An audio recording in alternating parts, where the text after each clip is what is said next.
Hi everybody, Jeremy Siskind here. I'm the author of Playing Solo Jazz Piano, as well as the Jazz Piano Fundamentals series. Woo-hoo. Okay, and for this lesson, I got inspired recently. I went to this really great duo concert between saxophonist Daniel Rotem and pianist Miro Sprague. And I don't really know Miro well, but I was really inspired by the way that he played straight eighth music without a bass player or a drummer. I think it's so hard to do, and yet it's one of the things that's required of us as modern pianists, is figure out how do we play these styles other than swing. And one of the things that I noticed him doing, which I thought would be a really good jumping off place for some of you who might be struggling with ways to do this, was I heard him moving the location of the bass note around. Okay, and so sometimes when I hear students, they're playing really well, but there's kind of a sameness to where the rhythmic pulse is landing. And that's kind of only natural. You might get into a pattern, but if you're playing, a straight A thing,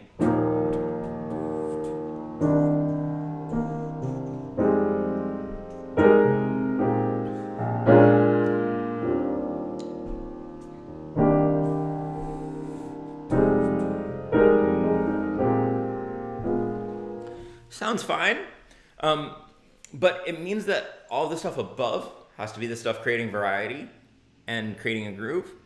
And it can also mean it's getting a little bit poppy, or it's falling into kind of a predictable pattern. So what Miros does in his playing, one of the many things that he does, was that he starts moving the lowest note around. And instead of always coming in,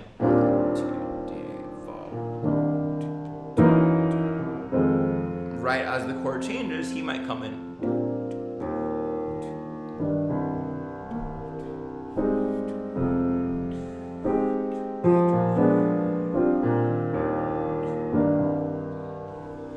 And that just gives you one more lever with which to create rhythm and rhythmic variety in accents and just lighten up the music a little bit.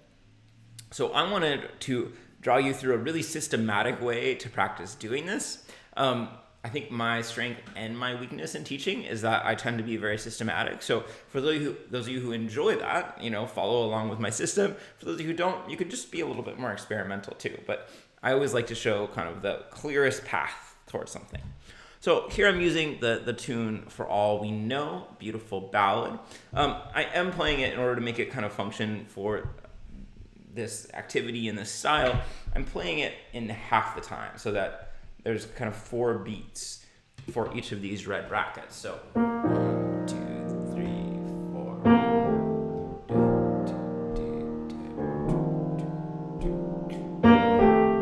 There we go.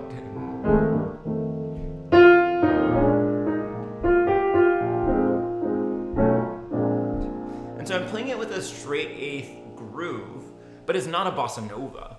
It's not a samba. It's definitely not salsa. Sometimes we, in the jazz world, call these generic grooves ECM grooves, after the European record label made famous by Manfred Eicher. That has a lot of these kinds of grooves that almost draw more from the pop rock new age community than the Latin or the jazz community. So C minor, and so right now I'm putting the bass on one of each measure.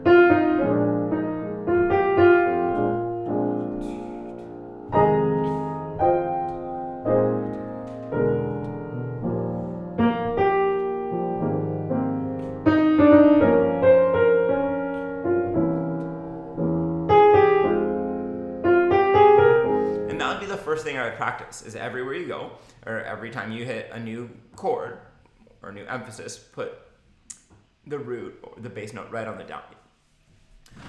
So second thing is to put the root note on the end of one. I hear a lot of pianists doing this, including definitely Brad Meldau. Oftentimes likes to create an extra accent, an extra sense of mystery by putting the bass note on the end of one. So 1 and 2, 3, 4, 1 and 2 and 3. When I do this, I usually find myself putting the fifth at the bottom. So I'm on E flat here. Let's see if this works. E flat doesn't want to come in. There it is. C minor, I'll start with the G. And so you have to definitely leave a finger. You know, it's not going to work if you play the voicing and then have to lunge down at it, right? But here's for all we know, I'll play the first 8 bars, always putting the bass on the and of 1.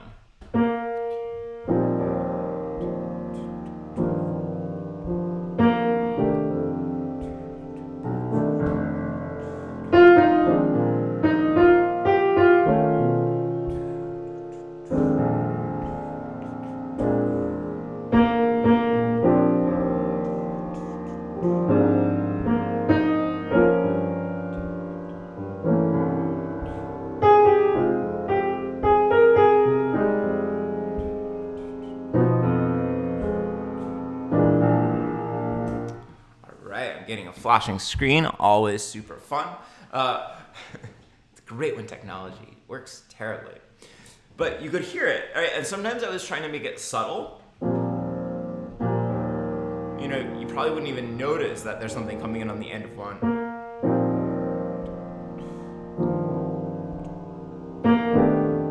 Other times you might want to add an accent.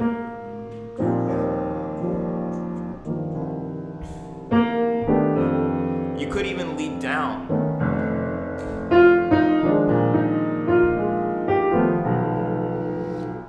Alternatively, the bass could be with the chord as well.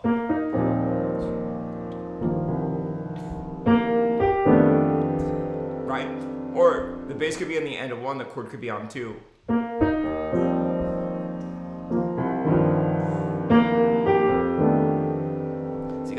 Different levers that you can pull. Okay, so the bass could also be on beat 2. Let's see if this stopped flashing. No, it just got worse. Cool. I'm professional. I've got 15,000 subscribers, baby. So, okay, we could put the bass on beat 2. We could have like a 1 and 2. 1 and 2. Or it could just be 1, 2, 3, 4.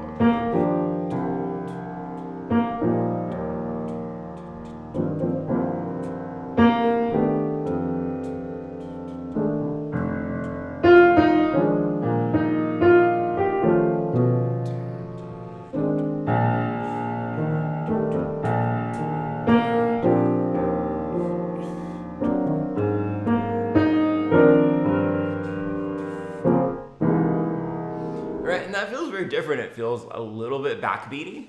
Like it definitely feels like I'm really relaxed and cool and sitting back on my seat rather than anxious. And then we're gonna go for the and of 2. So 1, 2, and 1, 2, and and you know, at this point I think there's usually, when we think about the and of 2, there's usually also a small accent on 1, but still we're just gonna hold the bass off till the end of 2. I'm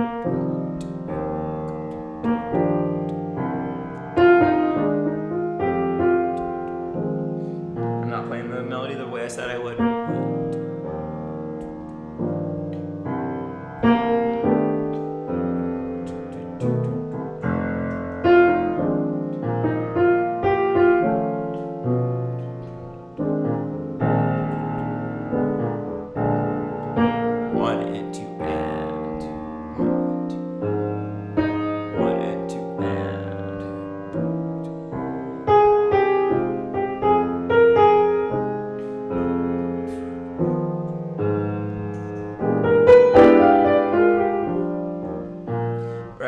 So that's pretty nice. Of course, when we think about beat 1 and the and of 2, we think about the Charleston when we're playing in a swing style. This, of course, doesn't really feel quite like the Charleston, but maybe it has a little bit of that same syncopation. So we could keep going. We could put the bass on beat 3. 1, 2, 3.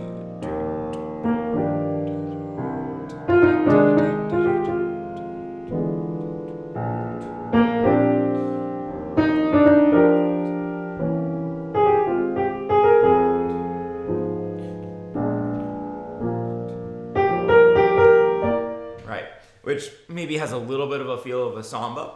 And as we get to the second half of the bar, we're going to feel a little bit more like we're anticipating, like doing something to lead into the next chord, rather than necessarily playing a delay. So it could be 1, 2, 3.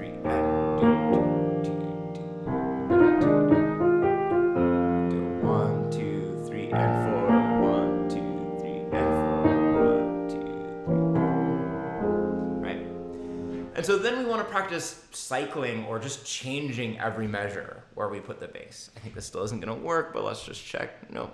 Okay, so we'll keep this camera angle. I'm professional. So I'm going to start 1, 2, 1, 2, 3, 4, 1, 2, 3, 4, 1, 2, 3, 4, 1, 2, 3, 4, 1, 2, 3, 4, 1, 2, 3, 4, 2, 4. So you can make a little cycle. Did you see what I did there? I put it on beat 1. 1, 2, 3, 4, 1, 2, 3, 4, 1, 2, 3, 4, 1, 2, 3, 4, 1, 2, 3, 4, 1, 2, 3, 4, 2, 3,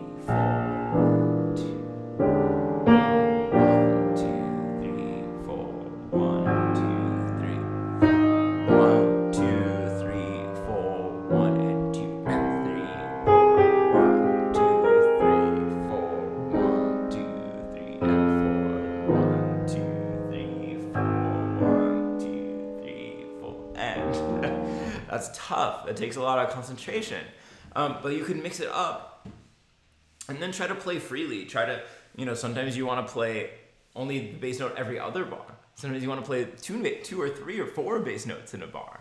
But then see if you can achieve some level of variety. So 1, 2, 3, 4.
Okay, so hopefully you can see from those activities, from those exercises, how you might go about liberating your bass from always being on beat 1 and create a little bit more variety in your straight eighth playing in particular, but it could certainly also be in your swing playing by moving that bass note around.